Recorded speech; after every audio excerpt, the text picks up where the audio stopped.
6:49 right now, time for the morning rush. Officials are on the lookout after they say that 4 teens escaped from an Albuquerque juvenile treatment facility. Now, yesterday, the state confirmed that the 4 teens left the Sequoia Adolescent Treatment Facility around 8:30 on Wednesday night. One anonymous source says that one of the teens got a hold of the keys and then used them to release the other 3. The treatment center says that it's notified the teens' families and law enforcement. A New Mexico mass murderer managed to shave a year off of his sentence after attempting to appeal his convictions. Damian Herrera is serving 4 life sentences for shooting and killing his stepfather, brother, and mother in 2017. On appeal, the Supreme Court agreed to throw out one of Herrera's misdemeanors. He is now facing still a murder charge for killing a man during that same spree. We are continuing to look into a shooting that took place in southwest Albuquerque last night. Just before 8, officers arrived at a neighborhood near Sage and 98th to find one person dead. So far, no suspects are in custody. Erica.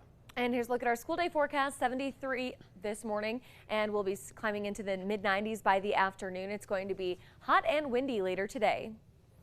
Former Rust movie armorer Hannah Gutierrez-Reed is now facing a new charge. Now, she was already charged with involuntary manslaughter in the 2021 shooting death of cinematographer Helena Hutchins. Gutierrez-Reed is now facing a tampering with evidence charge, alleging that she handed off drugs to someone on the day of the shooting to keep from getting into more trouble.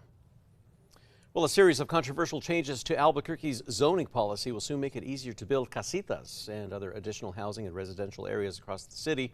That decision came from City Council on Wednesday night after prolonged debate and public comment. Now, the decision allows casitas to be built in neighborhoods with R1 zoning, and it paves the way for converting motel properties into housing. The council passed those changes on a 5-4 vote. A new community center at an Albuquerque park will soon be taking shape. The 5,000 square foot multi-generational center is going to be built at the Santa Barbara Martineztown Park, and it will have services for both youth and seniors, including senior meals and out-of-school programs. The city hopes to have that center up and running by early next year. Erica. And here's a look at our threat index. It is moderate today. We'll see windy conditions across the state with high fire danger, severe storms in far eastern New Mexico, and heat advisories across the south. Well, Santa Fe County employees and leaders will get a first-hand taste of what it takes to be a firefighter.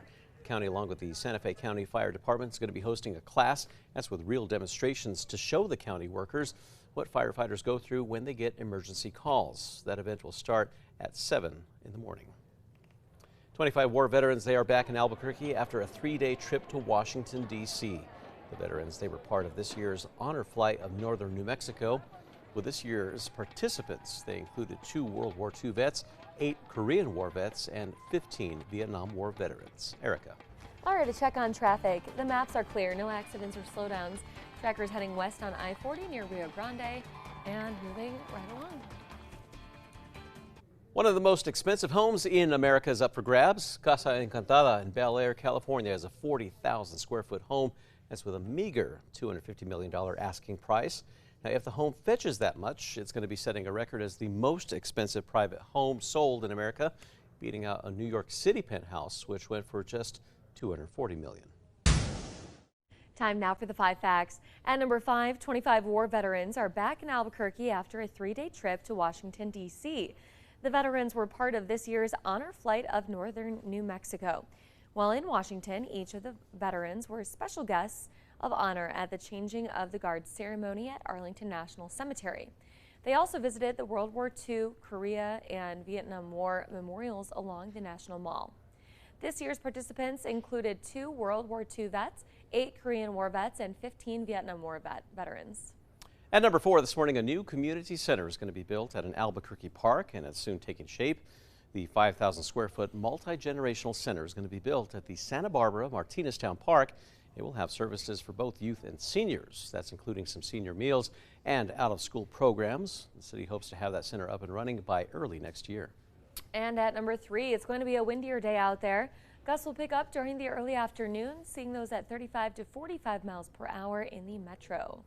At number 2, a series of controversial changes to Albuquerque's zoning policy will soon make it easier to build casitas and other additional housing in residential areas across the city.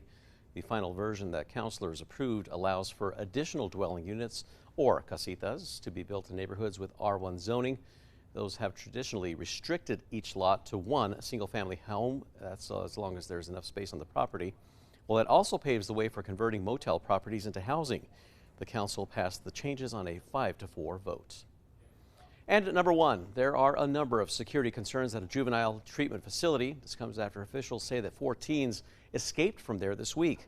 Yesterday, the state confirmed that the 4 teens left the Sequoia Adolescent Treatment Center that's near Pan American and Candelaria. That was around 8:30 on a Wednesday night. Now, the 36-bed facility serves juveniles with a history of violence and behavioral issues. The Department of Health would not release the details of how the teens slipped away. One anonymous source says that one of them got a hold of the keys and then used them to release the other 3. The Department of Health is now conducting an investigation into what happened.